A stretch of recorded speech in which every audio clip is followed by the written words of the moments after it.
The man known to history as Nikola Tesla was born on the 10th of July 1856 in Smiljan, which was originally part of the Austro-Hungarian Empire but is now located in Croatia. His father was Milutin Tesla, a priest of the Serbian Orthodox Church and the son of Nikola Tesla's grandfather, who was also named Nikola.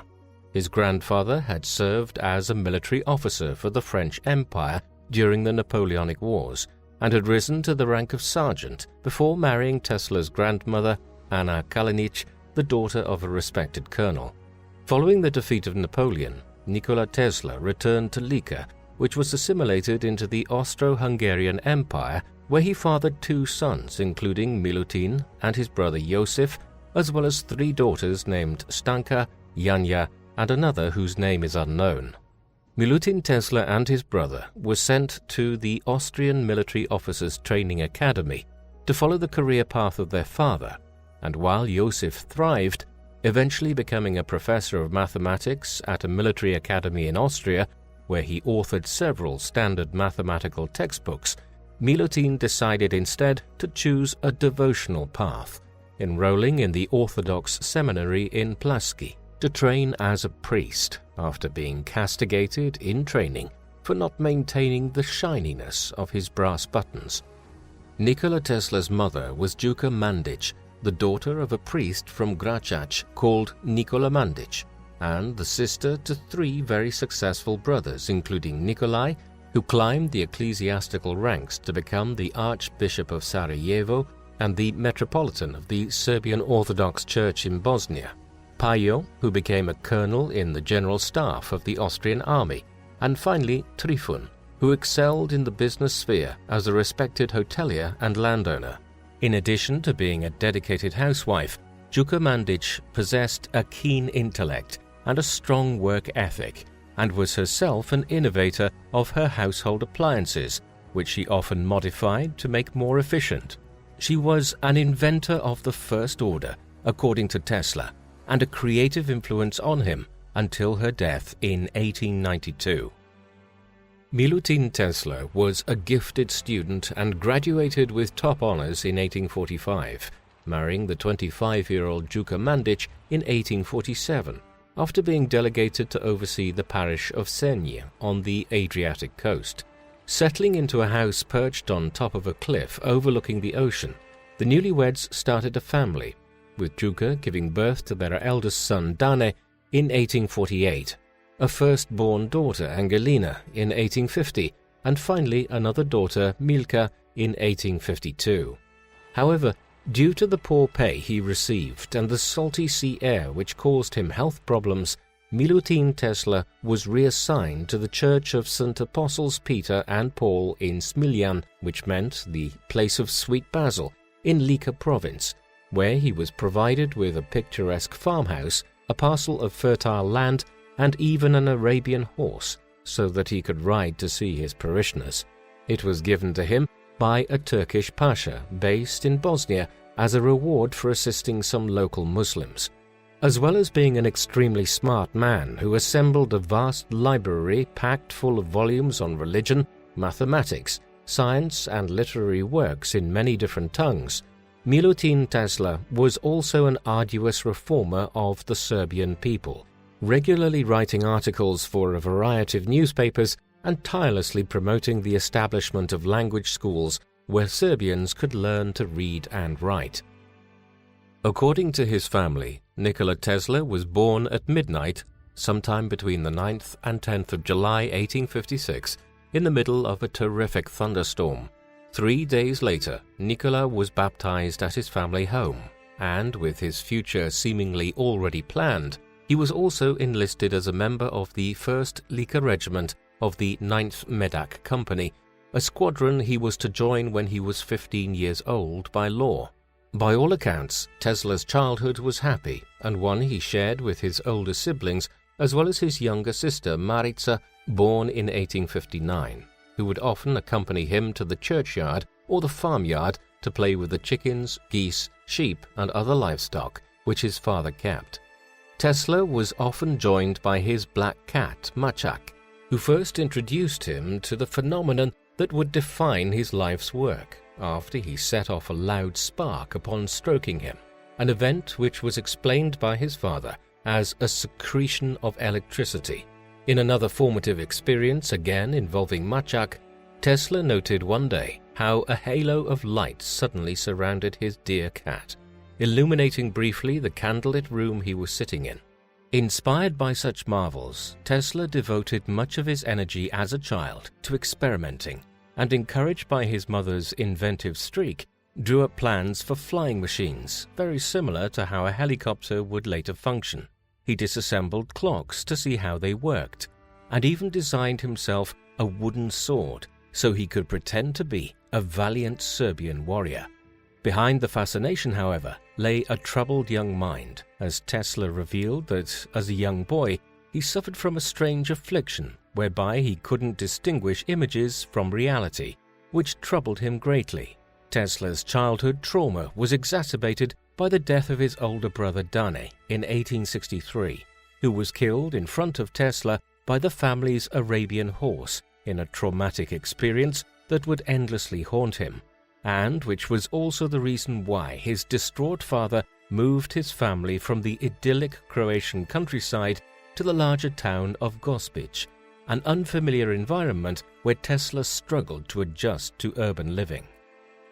The untimely passing of Dane cast a long shadow over Tesla's own relationship with his father, who, mired in grief, always underappreciated the talents of his youngest son, a neglect that young Nikola tried to compensate for by striving to be perfect in everything he did so that he could win back the love of his parents. Blinded by sorrow, Milutin Tesla treated his young son with contempt, flying into rages when he caught him reading from his private library, and on one particularly hurtful occasion, after Nikola had accidentally ruined a local noblewoman's dress by unintentionally jumping on it as it trailed down the aisle of a church, he slapped his son across the face in public as a punishment.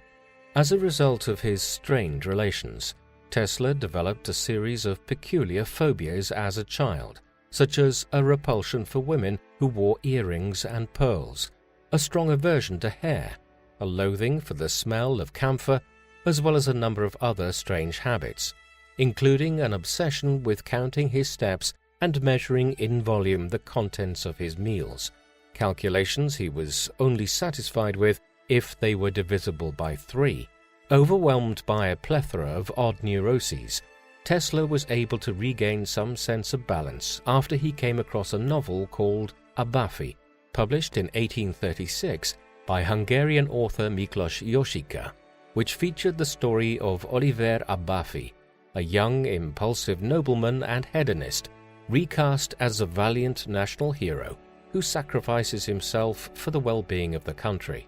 Tesla was particularly inspired by the character of the protagonist, seeing in his desire to better his moral character while ignoring frivolous distractions a masterful example of self-restraint, which showed Tesla that it was indeed possible for him to control his wild emotions. Tesla realized that a good coping strategy was to work with rather than against the nebulous visions that assaulted his consciousness, and delving even deeper into the make-believe world of his imagining, Tesla began to embark on strange journeys where he would stumble across fantastical countries, people and cities that he dreamed up.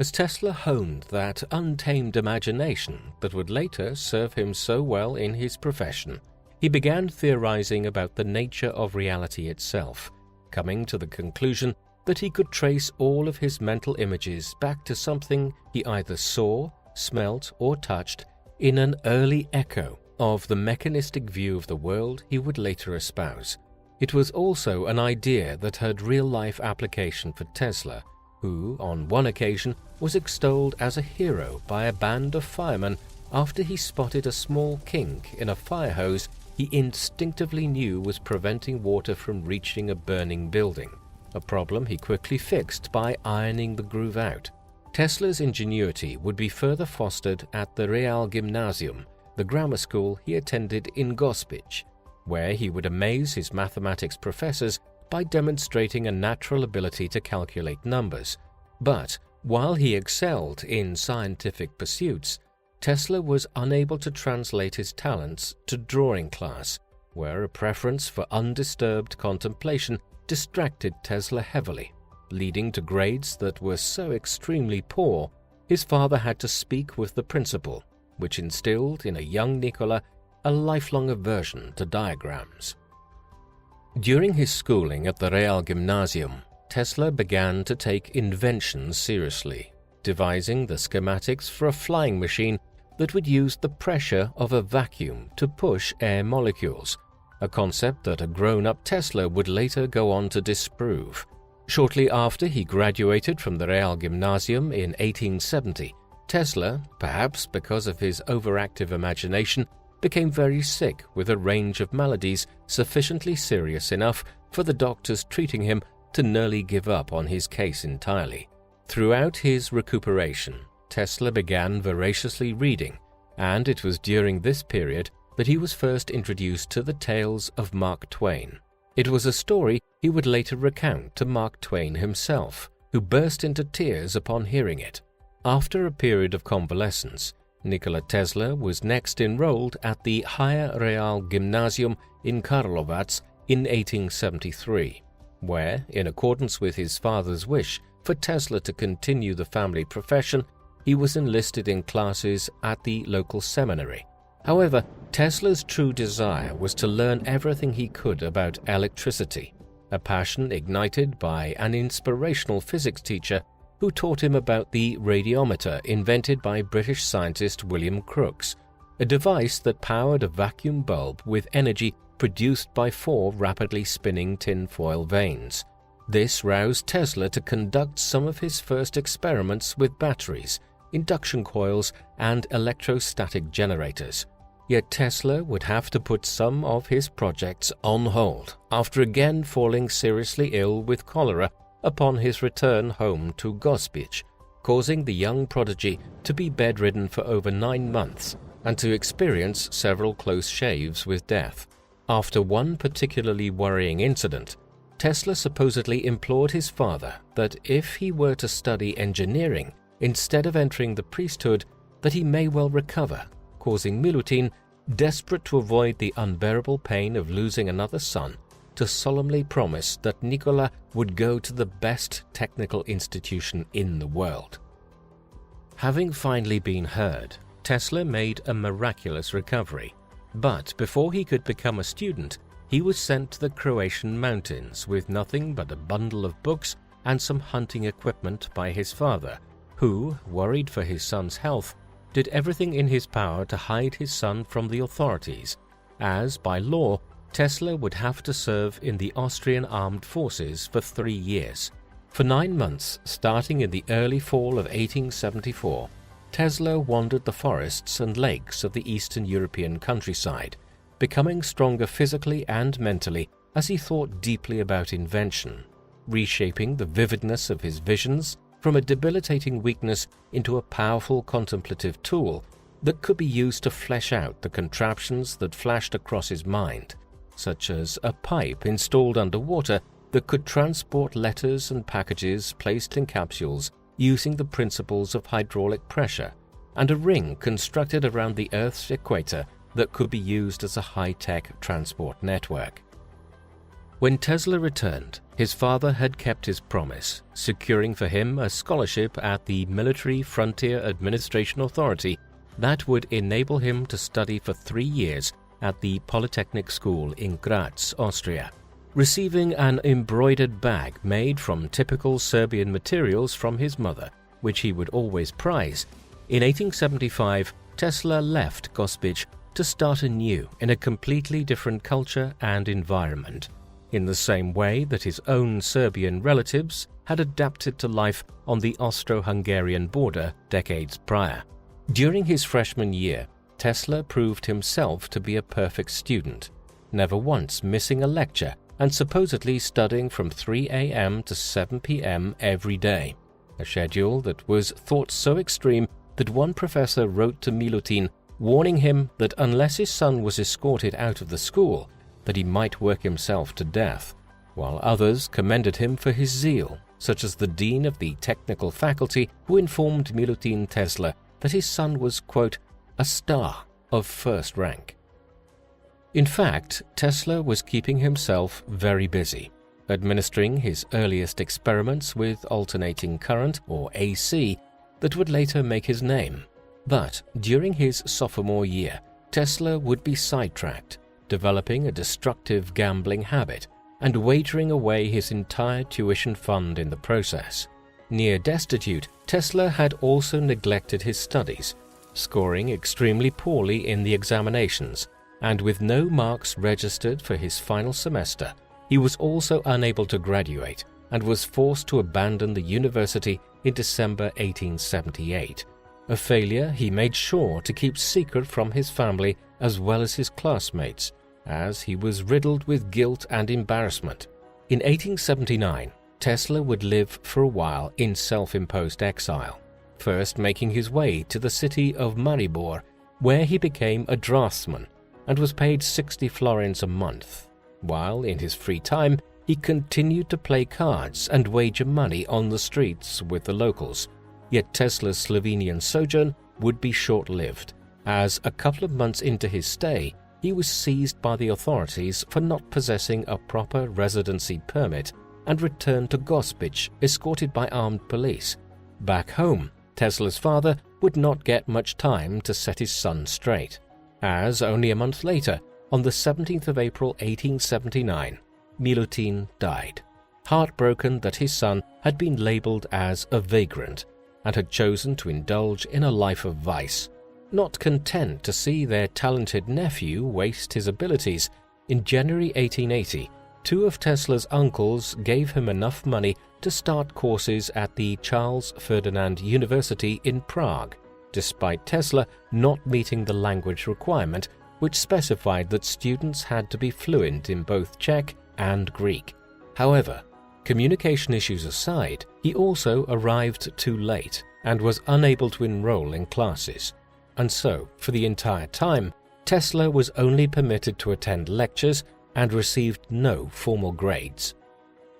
In 1881, Nikola Tesla landed his first job for a telecommunications firm in Budapest called the American Telephone Company, where he was drafted in as an electrical engineer by Tivador Puskás, who had previously worked alongside Thomas Edison, the inventor of the light bulb, at the Edison laboratories in Menlo Park. Making himself a valuable employee and sharing his findings with his work colleague Antal Szigeti, Tesla continued his study of the concept of the alternate current in his spare time, proposing that a motor driven by circuits that were out of phase could maintain power levels to supply a constant stream of electricity. But in order to make the system function, Tesla realized he needed to figure out how to rotate magnetic fields. Strolling in the park with Antal Szigeti in February 1882, Tesla had a sudden stroke of genius and solved the rotating magnetic field problem, going on to explain the concept of the induction motor to his friend by drawing its basic blueprints in the sand with a stick, outlining a new type of engine that, unlike its direct current or DC counterpart, did not need a commutator, an inefficient cylindrical device segmented with metal that had to be regularly maintained. Impressed by Tesla's genius, Tivador Puskás recommended that Tesla move to Paris to work for his old acquaintance Thomas Edison at his Continental Edison Company, a firm that specialized in electrical equipment, where he was first assigned by his boss Charles Batchelor, a manager who had worked for Edison since 1870 with designing dynamos, a contraption that converted mechanical energy into electrical energy and which was used most commonly in direct current circuits. Off the clock, however, Tesla continued to advance the AC theory after he was sent to work on a project in Strasbourg, where he built the first induction motor prototype. However, Tesla was unable to garner any serious interest in alternating currents. This was unfortunate, as alternating current is recognized today as a better method of electric current delivery than direct current. Direct current, of the kind which came to dominate electricity delivery systems in the late 19th century, consistently sends electricity in one direction along an electric grid. Alternating current, by way of contrast, periodically reverses and changes direction along a grid or system as its magnitude alternately reverses course. Alternating current is considerably more efficient than direct current. Tesla's error, if it can be defined as such, is that he was simply ahead of his time in trying to propose alternating current as the better method of energy generation. He was correct, but the technology available at the time simply favored the more crude direct current method. Tesla soon found himself in another personal finance crisis after spending all of his wages, yet he had done enough during his stint at the company to impress his overseer Charles Batchelor, who was convinced that Tesla had the intellectual fortitude to work alongside Thomas Edison himself. In 1884, after being mistakenly registered as a migrant from Sweden after the immigration officer misheard him saying Smiljan, Nikola Tesla arrived in America armed with an introductory letter penned by his mentor Charles Batchelor, who stated, quote, "I know two great men. One is you, Thomas Edison, and the other is this young man." Although Tesla fundamentally disagreed with the notion of direct current, he was put to work improving the DC motors devised by Edison, who believed that the AC devices that Tesla envisioned were too dangerous and unfeasible, a diversion of opinion that would become a lifelong rivalry. Forced to develop an invention he had no belief in, Tesla became disillusioned and began outlining the weaknesses of DC and championing the advantages of AC, pointing out the inefficiency of Edison's direct current, which only dimly lit lamps, and proposing instead that generators should be engineered with what he termed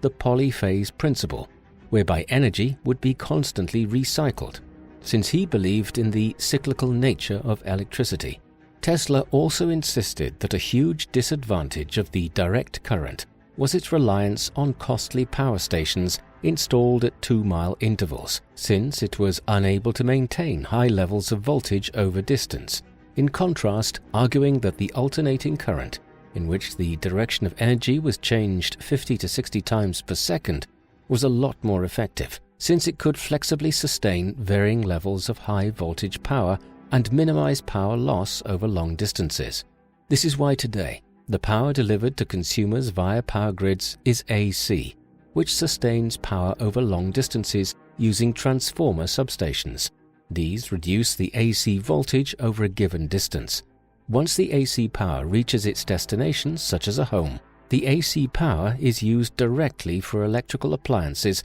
such as washing machines, but for other smaller appliances, it is possible to convert AC power to DC via diodes within the appliance's power supply. These only allow the electrical current to flow in one direction, thus ensuring the appliance receives a constant stream of power.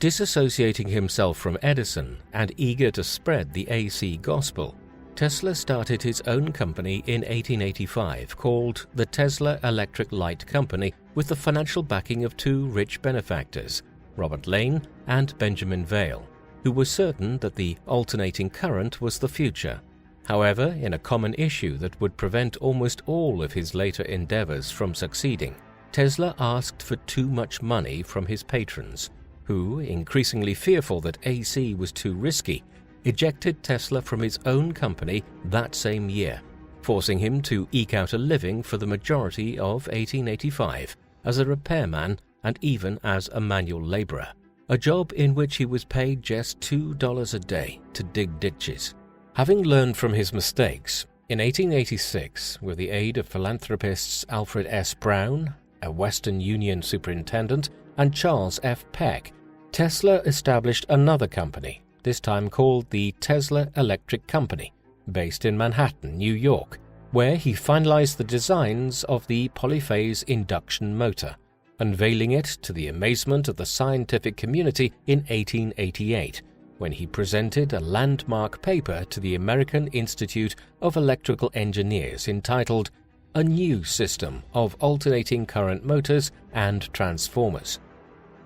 George Westinghouse, an investor most famous for inventing the railway air brake and head of the Westinghouse Electric and Manufacturing Company, was particularly impressed, and his curiosity was piqued in a visit to Tesla's lab a few days later, where he was shown an early polyphase prototype. Convinced that Tesla's groundbreaking invention could power America, Westinghouse purchased all 40 of Tesla's trailblazing patents pertaining to the generators, motors, and transformers necessary to construct a polyphase alternating current circuit, and recruited Tesla as an advisor to serve for 12 months at the Westinghouse plant in Philadelphia, where some of the first commercially available AC devices would be produced. The release of the first AC machine in 1886 was the harbinger of a bitter conflict that erupted between Westinghouse and Edison, known as the War of the Currents, which pitted AC against DC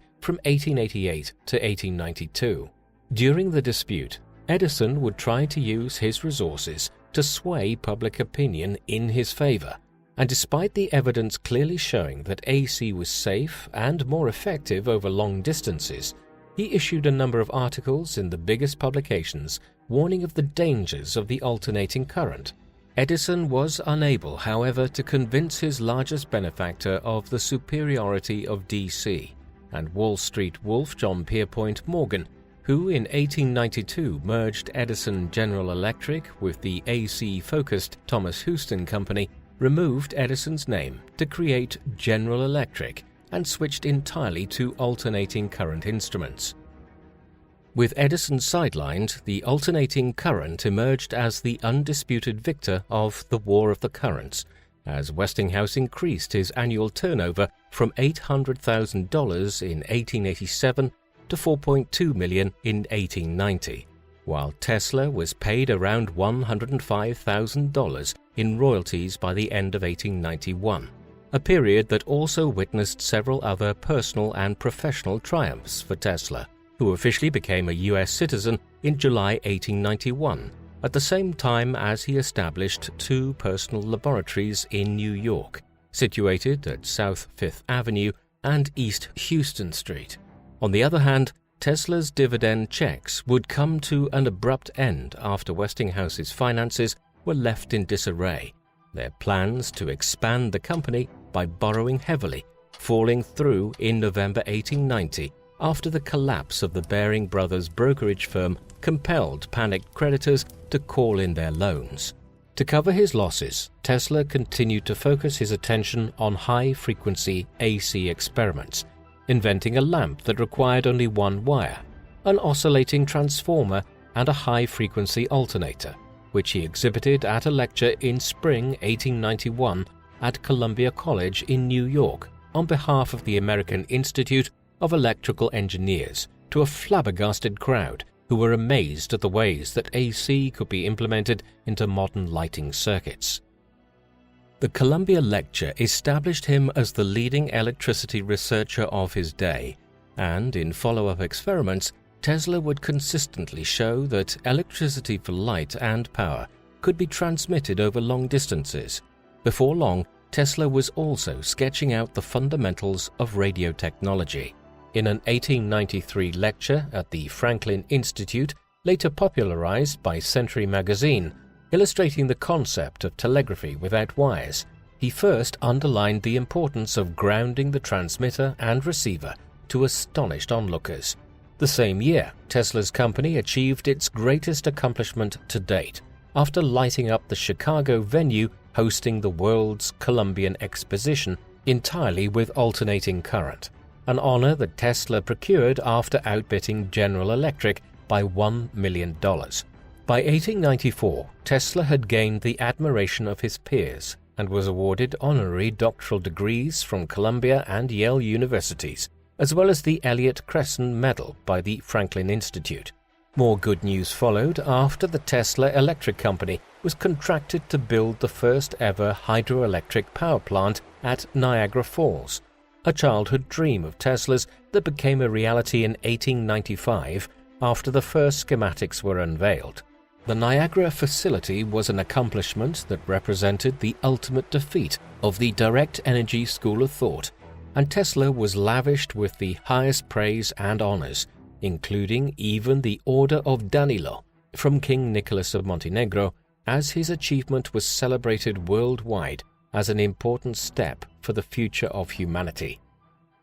Tesla remained unperturbed after a fire in March 1895 at his laboratory destroyed much of his early research, including hundreds of models, notes, scientific tools, and photographs that had a combined value of $50,000. Despite this, in 1896, he demonstrated some of the earliest uses of the X-ray, discovered around the same time by the German scientist Wilhelm Conrad Röntgen, and astonished his contemporaries with the first ever X-ray of a man, published in the Electrical Review, printed using rudimentary X-ray tubes of his own design. Having revealed some of the most innovative functions of the X-ray, Tesla next devised the basic elements of the radio transmitter, and in 1896 built a rudimentary unit that received radio waves. He assessed his new invention at the Gerlach Hotel, located on 27th Street in Manhattan, where he was living, by sending radio waves to it from his New York laboratory on South Fifth Avenue. Tesla presented his insights at an 1898 exhibition at Madison Square Gardens, where he demonstrated a radio-controlled boat he called a tell-automaton to stunned audiences, and by 1901 he had been awarded with a patent clarifying that he had created a system for transmitting electrical energy.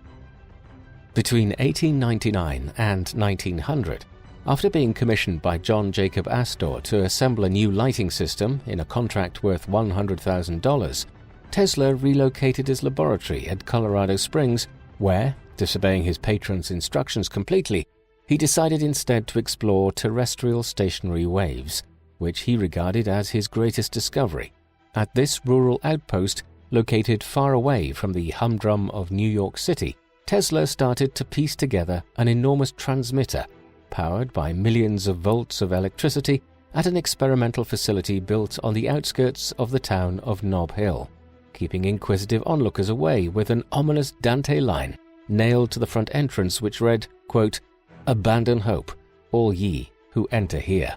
It was here that Tesla first discovered that the Earth had electric potential and could be employed as a finely tuned conductor to transfer electrical energy without wires, while next noticing that when his experimental Tesla coil was powered, it emitted sparks as far as 30 feet that could be detected by antenna 10 miles away. Realizing that he could now wirelessly transmit signals using the electromagnetic frequencies of the planet, Tesla explored the practical applications, managing to light up 200 lamps fed by a power source situated 26 miles away. Exploiting the same phenomena, he was even able to produce man-made lightning as a result. Tesla noted that the discovery of stationary electromagnetic waves and how they interacted with the Earth had far-reaching implications. It was a discovery which Tesla would spend the majority of the rest of his career investigating, as he felt it had the potential to transmit electrical power across large distances without the need for wires. Indeed, he hoped that his work could one day provide the whole world with clean and free electrical power. However, as with so many of Tesla's ideas, it was funded by investors such as J.P. Morgan, who intended to market his inventions for profit and were only prepared to fund research which would garner a return on their investments. Thus, it would be the all-powerful market forces that would eventually scupper so many of Tesla's imaginings. It was during this fertile period of discovery that Tesla also made some more unorthodox assertions, claiming that he had made contact with extraterrestrial beings that had triggered a series of ominous beeps that sounded from one of his receivers. Tesla had first heard this strange combination of noise from the device in the middle of the night and interpreted the regularity of the beeps as a sign that they were being manipulated by an intelligent entity, a theory he publicly advanced in a letter to the American Red Cross in January 1901. Although Tesla's story was discounted by many skeptics, there were still some who believed him. Influenced by the notion of an intergalactic race of Martians, first popularized in 1895 with the release of a book called Mars, penned by the American astronomer Percival Lowell, Tesla's supporters pointed out that he may have established contact with aliens from the Red Planet. Nevertheless, convinced of the revolutionary potential of terrestrial stationary waves, Tesla returned to New York in January 1900, eager to secure funding for a major invention that would eclipse his scientific rivals, who were also investigating wireless systems such as Reginald Fassenden, Lee De Forest, and in particular Guglielmo Giovanni Mario Marconi, an Italian inventor who became Tesla's next arch-nemesis after Edison. Eager to keep his May 1899 promise, in which he vowed to wirelessly communicate with Paris by 1900, Tesla hunted for a source of funding after patenting the magnifying transmitter he had constructed at Colorado Springs. Since the device he envisioned had to generate enormous volumes of electricity from AC equipment, Tesla first approached his old ally George Westinghouse, who declined to become involved but loaned him the necessary machinery, while the majority of the project's funding came from the coffers of Wall Street whiz J.P. Morgan, who signed a deal with Tesla after negotiations discussing the purchase of Marconi's wireless patents broke down. After convincing him that the wireless transfer of information would make the expensive underwater cables his company used to send transatlantic messages obsolete, Morgan informed Tesla he was willing to support him with a $150,000 investment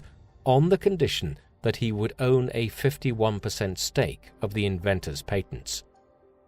Between 1901 and 1905, with the backing of the biggest financial titan in the world, Nikola Tesla constructed the 187-foot-high transmission tower at Wardenclyffe Laboratory, topped with a 68-foot copper dome, which was the first wireless broadcasting system ever built and was largely powered by a gigantic magnifying transmitter designed to channel large concentrations of electricity to any destination conceivable. Assured that by setting up receivers attached to the ground he could pick up the electromagnetic waves emitted by the tower anywhere, Tesla was desperate to overshadow his rival Marconi, who in December 1901 at St. John's in Newfoundland was hailed as the inventor of wireless telegraphy by the world's press, after reporting triumphantly that he had successfully received the first transatlantic signal sent by colleagues at Poldhu in Cornwall, England. With the jaded Tesla making it explicitly clear in newspaper interviews that he believed Marconi had stolen many of his ideas from the 1890s and wishing to keep his benefactor on side, he next announced that he was going to create a world telegraphy system, a cutting-edge communication array similar to the World Wide Web of the 1990s, in which individual receivers would pick up messages and news broadcasted by transmitting facilities. Tesla pictured several different types of receiver, one that anticipated the fax machine by acting as a printer and publishing daily newspapers, one that was a loudspeaker that could play voice messages, and another that was a handheld contraption attached to a vertical wire on a short pole that could decode radio waves, foreshadowing the modern cell phone. By the summer of 1902, Tesla had moved permanently to Wardenclyffe Laboratory and was focusing exclusively on amping up the power levels. On the other hand, after setting up a company with Morgan to assist the enterprise, Tesla found it hard to sell shares to the moneyed New York elite, who believed the investment was too risky, an appraisal not shared by Tesla, who sold $33,000 of his personal property and borrowed a further $10,000 to realize his dream. Faced with an additional $30,000 bill from Westinghouse for the equipment, a lawsuit from the landlord James Warden, who was taking Tesla to court for not paying property tax, as well as another bill from the phone company who had installed a special line out of the laboratory, Tesla struggled financially. Tesla's promise to extend the coverage of his system so that it could be detected as far away as Australia failed to persuade Morgan, who in July 1903 let Tesla know that he was unwilling to invest any more capital, a mortal and unexpected blow to the world telegraphy system that enraged Tesla, who, in true mad scientist fashion, furiously cranked up the voltage of the magnifying transmitter at Wardenclyffe to the maximum level and hurled lightning bolts into the New York sky. From a risk perspective, Morgan's decision was quite understandable, since after 2.5 years, Tesla had failed to fulfill his pledge to provide a transatlantic system in 6 to 8 months, and a Pacific branch a year later. Yet others have postulated that Morgan abandoned Wardenclyffe because he was worried that Tesla was going to make the energy completely free for everyone, and thus deprive his firm of a lucrative paycheck, while another interpretation contests that Morgan was growing increasingly less confident in the wireless industry, which had been mired in scandal by the actions of Lancelot E. Pike. He was a conman who had stolen investor money after promising to create a wireless service between Philadelphia and New York. Moreover, Morgan felt more inclined to invest in DeForest Wireless Automobiles, a company founded by another of Tesla's rivals that was projected to make $5 million a year, and which had already secured for itself a major contract with the U.S. Navy by February 1903, supplying wireless DeForest transmitters. After this, Tesla, no longer the darling of electrical engineering, continued to have no luck attracting investors as the breakdown of his Wardenclyffe project had turned academic and public opinion against him, with the once celebrated genius now painted as a man who could never quite fulfill his promises. Determined to restore his credibility to investors by putting out a commercial product, Tesla devised a scheme to sell small Tesla coils to laboratories around the country via a company called the Tesla Electric and Manufacturing Company, but this ultimately went under because of a lack of investment. Downtrodden and defamed in the US, Tesla would learn that even his reputation in his homeland could not save him after Serbian bankers declined to fund him, while his old business partner, John Jacob Astor, still annoyed that Tesla had spent his 1899 loan researching terrestrial stationary waves instead of wireless lighting, politely refused to get involved. By early 1904, Tesla was hiring out his services as a consultant and had embarked on a new project that aimed to harness the power of Niagara Falls in partnership with the businessman William B. Rankin. Yet Tesla's real desire was always to restart his experiments at Wardenclyffe, a prospect that was becoming increasingly unlikely since investors were discouraged by the fact that Morgan still owned 51% of Tesla's patents, meaning that business partners would always have to consult him to reap any financial benefit from Tesla's inventions. In response, Tesla bombarded Morgan with impassioned appeals to take him back on, in a series of letters that could come in many forms, with some carefully prepared proposals promising Morgan unrealistically high profit margins, while in others Tesla desperately scribbled emotional outbursts decrying his unfair treatment. Unable to drum up financial backing and still struggling to get the Wardenclyffe Tower functioning, Tesla was in a dark place and began spiraling into a true nervous breakdown after the untimely death of his business associate Rankin and the collapse of Canadian Niagara Power in the fall of 1905. A man who was always fascinated with human psychology, in the 1920s Tesla shared his experience of emotional collapse with author George Sylvester Viereck in a well-publicized book on Freudian theory, explaining how, in his delirium, he was haunted by images of his deceased brother Danny, as well as their mother. Tesla would recover from his breakdown in 1906, and with a new determination to prove himself as a valuable asset, he switched his focus from electrical to mechanical engineering,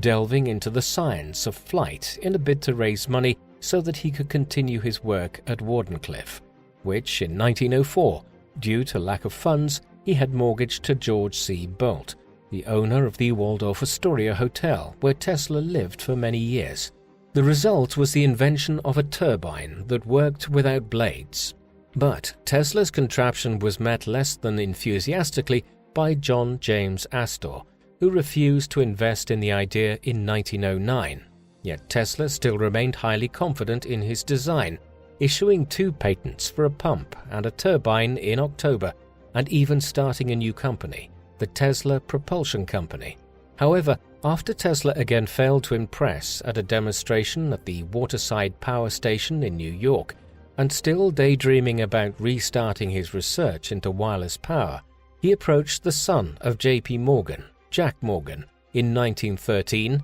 about him becoming a potential investor. More interested in his turbine designs, Jack Morgan allocated Tesla $20,000, who instead of using the money in the way it was intended, spent it all trying to persuade Sigmund Bergman, a German industrialist, to finance his project, which was discontinued after the outbreak of World War I. Over the next 10 years, as his personal wealth began to evaporate, Tesla continued to assess his turbine and to work in conjunction with manufacturers such as Pyle National in Chicago, Allis-Chalmers in Milwaukee, and the Budd Company in Philadelphia. But he was unable to fix a recurring problem that ultimately spelled the project's doom, as if operated at over 10,000 RPM, the thin discs of the internal machinery would start to deform, and there were no stronger materials available. Tesla's inability to secure funding for any of his pursuits and his penchant for overspending led to the near emptying of his bank accounts, and from 1916 he was forced to file for bankruptcy. Tesla admitted that his monthly income was no more than $350 to $400, after declaring he was unable to pay $935 in taxes to the New York Treasury, and although he was still technically the president and treasurer of the Nikola Tesla Company, over 90% of the company's stock was owned by friends, bankers and creditors, and many of his patents by then had expired, leaving Tesla virtually penniless. In a bid to save himself from financial ruin, Tesla launched a lawsuit against Marconi in August 1915, accusing the Italian of illegally patenting radio technology in 1904. But the case went nowhere, and Marconi remained the official owner for the time being, with a decision later overturned by the Supreme Court in 1943, only a few months after Tesla's death. Consequently, Tesla was forced to earn a living by creating minor inventions and registering several improvements in automobile speedometers, frequency meters, and flow meters, which he licensed to Waltham Watch Company in 1918. The company used Tesla's name as a marketing ploy to sell scientifically built speedometers, as despite Tesla's changing circumstances, his name still carried a certain gravitas, and Tesla's opinions and thoughts still garnered much press interest, such as in 1917, when, presaging the advent of radar technology in the 1930s, he forecast that microwave radiation could be employed to detect ships. In the midst of his financial troubles, Tesla still had his admirers, and in 1915 it was reported by the New York Times that he had jointly won the Nobel Prize for Physics, an honor he was to share with his one-time ally and now bitter enemy Thomas Edison.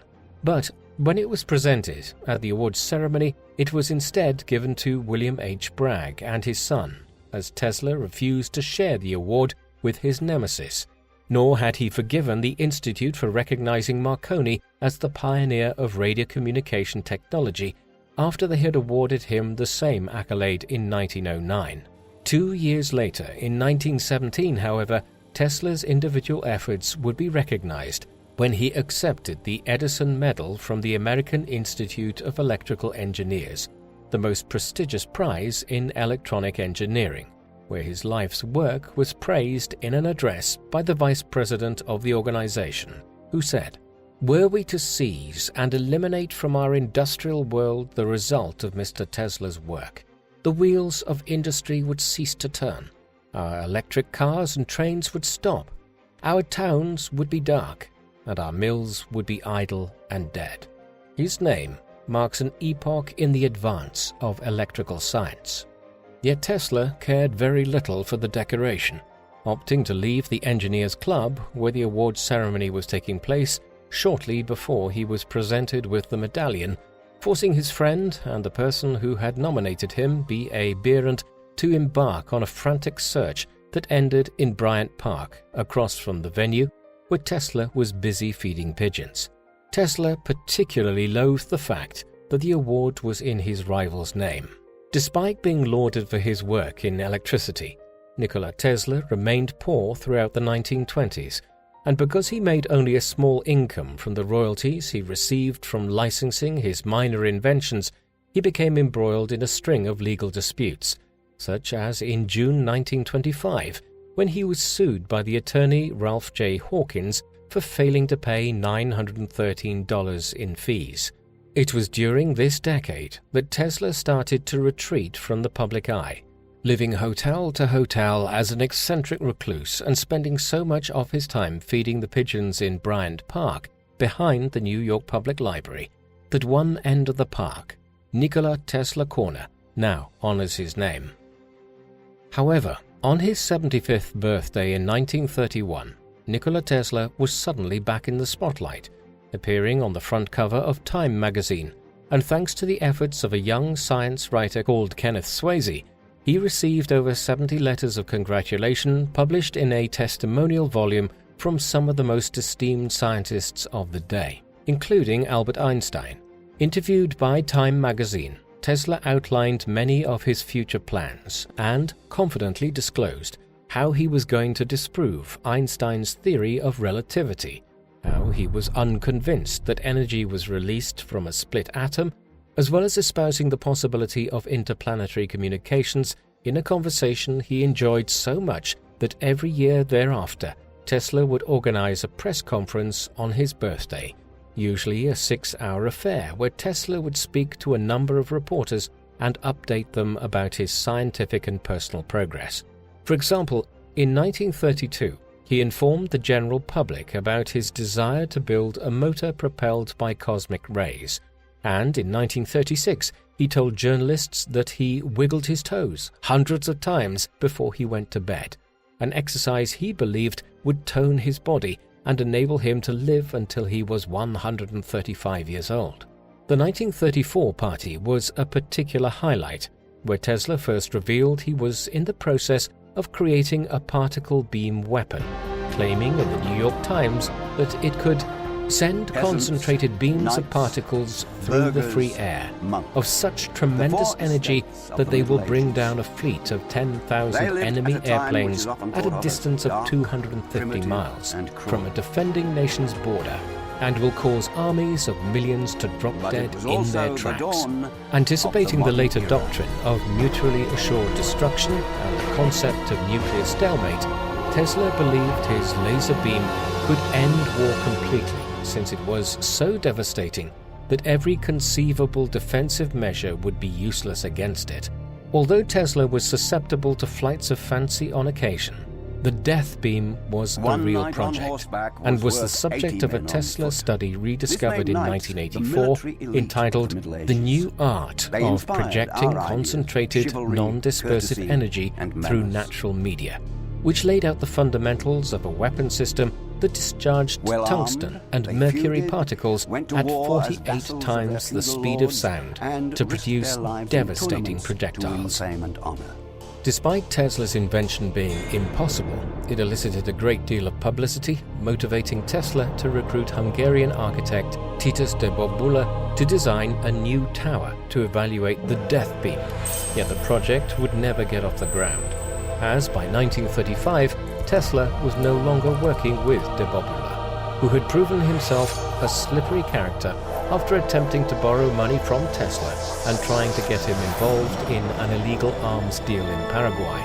Nevertheless, Tesla, ever wily, was still able to use the furore that surrounded him to his advantage in some situations, offering up a working prototype of the laser beam valued at $10,000 to the managers of the Governor Clinton Hotel as compensation for the $400 that he owed them, while warning them that the box he gave them, supposedly containing the weapon, would explode if improperly handled, resulting in terrified staff depositing it at the back end of the hotel vault. The laser beam also came to the attention of the international community, and Tesla soon found himself entering negotiations with the League of Nations, the UK government, and even the Soviet Union, who signed a contract in April 1935 stipulating that Tesla was to supply them with the information necessary to construct the weapon,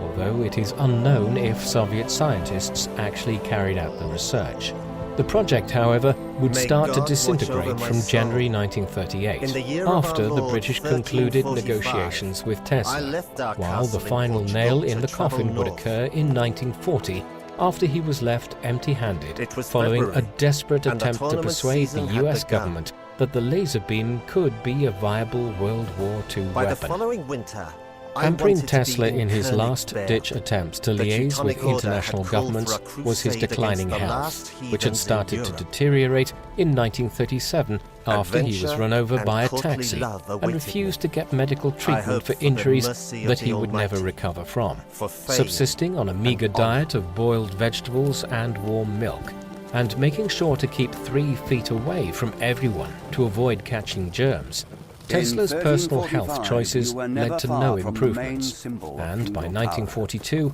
he was spending the majority of his days confined to his bed, where his grip on reality started to loosen, when in July, for example, Tesla tried to send money to Mark Twain, who had died in 1913, opting to see only a select few visitors, including the exiled Prince of Yugoslavia, Peter II, and a young scientist called Blois Fitzgerald, the creator of an anti-tank gun, who would come to discuss inventions. Tesla isolated himself from the world as he deteriorated. Nikola Tesla died of a heart attack in his sleep on the 7th of January 1943 at his executive suite in room 3327 of the Hotel New Yorker, where he had been living for the previous 10 years, inundated with letters of condolence from major scientific and political figures all over the world, such as Eleanor Roosevelt, the wife of the US President, the Vice President Henry Wallace, and a host of Nobel laureates. Tesla's funeral took place at St. John the Divine Cathedral in New York City on the 12th of January, where it was attended by over 2,000 people, and presided over by members of the Serbian Orthodox Church. Afterwards, Nikola Tesla, who by the end of his life boasted over 700 patents to his name, was cremated, and his ashes were placed inside a golden sphere, which is still exhibited at the Tesla Museum in Belgrade. Following his death, the US government were curious as to whether among Tesla's surviving notes there could be information to help them in the war effort, and so they investigated his documents but found nothing of profound importance, and by 1951 they had been repatriated to the Tesla Museum in Belgrade and were accompanied a few years later, in 1957, by Tesla's ashes. For decades after, though, the mystery surrounding the laser beam gun persisted, as the US government consistently denied they had in their possession one of Tesla's microfilms, which, according to official records, had been intensively reviewed for over a month, sometime after his death. The truth of these claims, however, remains unproven. Born to Serbian parents on the Austro-Hungarian borderlands, Nikola spent his early childhood in pastoral paradise, playing for hours in the farmyard and the churchyard with his siblings and his cat, Maciek, who first set in motion Tesla's lifelong obsession after showing him the strange ways that electric phenomena interacted with the material world. As a youngster, Tesla was besieged by a catalogue of perplexing illnesses, including an oversensitivity to mental images which made the products of his imagination seem real, as well as a fixation with quantifying everything he saw and experienced. Tesla was a classic eccentric genius, possessing an irrepressible self-belief in his own ability to devise fresh and original concepts, which he presented with the flamboyance and performance flair of a showman, as on stage he was equally as electric as his subject matter, coming across, in the words of New York World reporter Arthur Brisbane, as a most radiant creature, with light flaming at every pore of his skin, from the tips of his fingers and from the end of every hair on his head. By the middle of the 1890s, Tesla was at the apex of his power and making major contributions to a number of other academic fields. But Tesla, who prioritized his intellectual pursuits and never took a wife or started a family, also had his fair share of anxieties, the pressure of his line of work making him particularly susceptible to emotional outbursts of despair and anger when things were not going his way. Tesla's misfortunes often arose because he was overly confident in his outlook, produced only a few tangible commercial results from his experiments, and had no qualms about irresponsibly spending all of his investors' money while still asking for more. A habit that would irreparably damage his reputation in his later years and transform him into an impoverished recluse who hid away in New York hotels. As he began to ail in the 1930s, Tesla enjoyed a renewed wave of international popularity when he revealed that he was planning to assemble a laser gun that he anticipated would be so powerful that it would end all conflict. Yet, like many of his schemes, it would never come to fruition, fizzling out by 1940, after his last effort to interest the US government failed. Although, many decades after, curiosity about the death ray would still persist. Following a period of mental and physical deterioration in 1942, Nikola Tesla died at his room at the Hotel New Yorker on the 7th of January 1943. But was immortalized for his foundational contributions to science.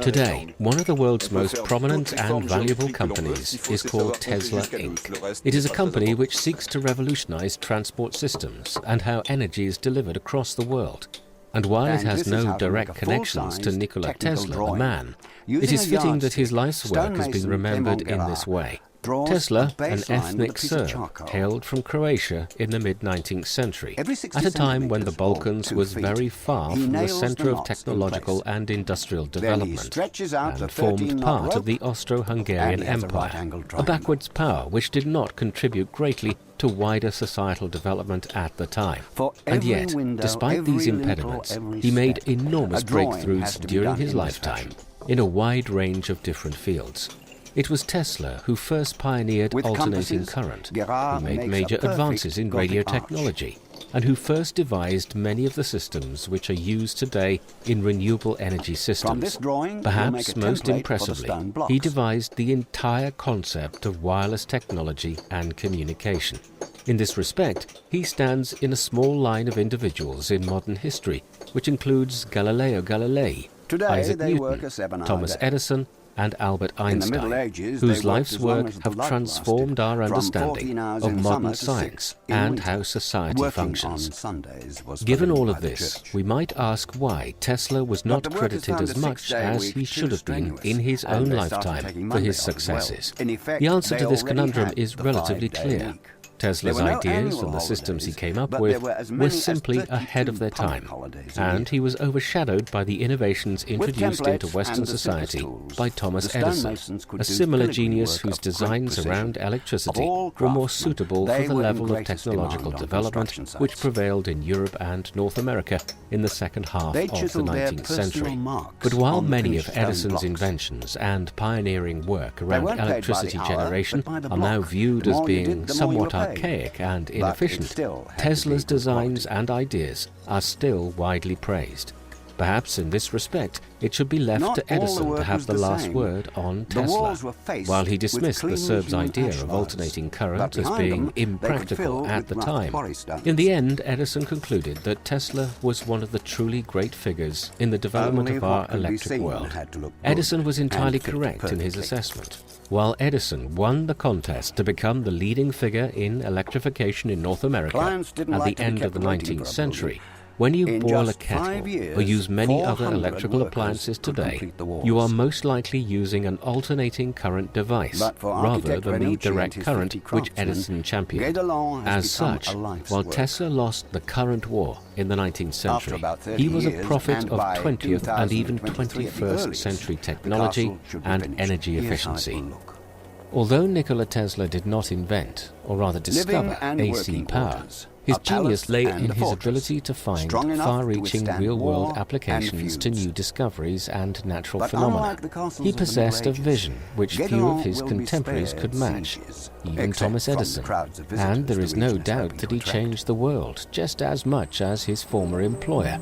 as the light bulb would be next to useless without a reliable and safe means of power delivery over long distances. Indeed, there are few people whose work has impacted more on modern-day society than Nikola Tesla, with electric power now being available to the majority of the human race, largely thanks to his work. He even tried to work out a way in which power could be delivered freely to consumers, which perhaps both explains why he is today so highly regarded,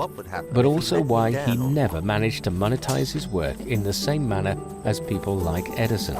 Perhaps what most endears us to people like Nikola Tesla, Albert Einstein, and the breed of latter-day inventors and scientists who, with little or no formal education, revolutionized their respective fields, is the image of the eccentric mad scientist working alone on experiments and calculations. In an age in which the discoveries and achievements of individual scientists are today subsumed by the multinational corporations they work for, there is something romantic and inspiring about one human being having such a positive impact on human civilization through their own endeavor. Nikola Tesla is one of these people, and despite the fact that he did not perhaps receive the money or recognition he deserved in his lifetime, he has, since his death, been immortalized as one of the greatest and most important inventors to have ever lived. What do you think of Nikola Tesla? Do you believe he was a more brilliant scientist than Einstein? Please let us know in the comments section. And in the meantime, thank you very much for watching. A castle could need to repel an assault, but appearances can be deceptive. When you begin to look at the details of Bodiam Castle, it becomes very clear very quickly that it's not a militarily serious piece of architecture. Take, for example, the merlons and crenels you can see behind me. They're actually a little bit too small to do the job properly. They're very thin, there's no arrow loops in the merlons, and the tops of them are actually slightly lower than a man's head, a little too small for actually doing the job. But what about the broad moat? Knights in heavy armor make bad swimmers. Matthew Johnson discovered that 12 men could drain the moat in a single night. Nonetheless, it did serve one purpose. For me, the real purpose of the moat is very different. It's actually to make the castle look bigger than it really is by showing its reflection in the water. So it's symbolic rather than defensive. Even if his castle couldn't withstand a serious attack, the Lord of Bodiam no doubt impressed his peers. And the peasants, who followed their lord to war hoping to share with him in the spoils, would continue to know their place.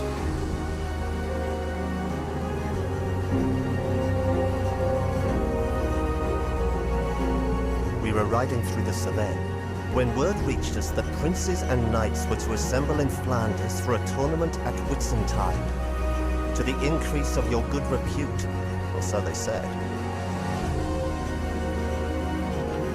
My heart raced with the excitement of a tournament. It was to be my first.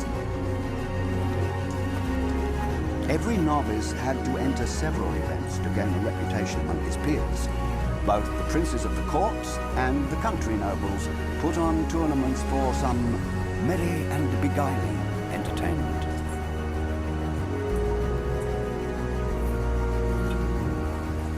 I had heard that John, the King of Bohemia and Count of Luxembourg, was expected to be there. He was said never to miss a tournament. But first, I too had to declare my colors. The herald asked to see my roll of arms. I may have been a landless young knight, but I had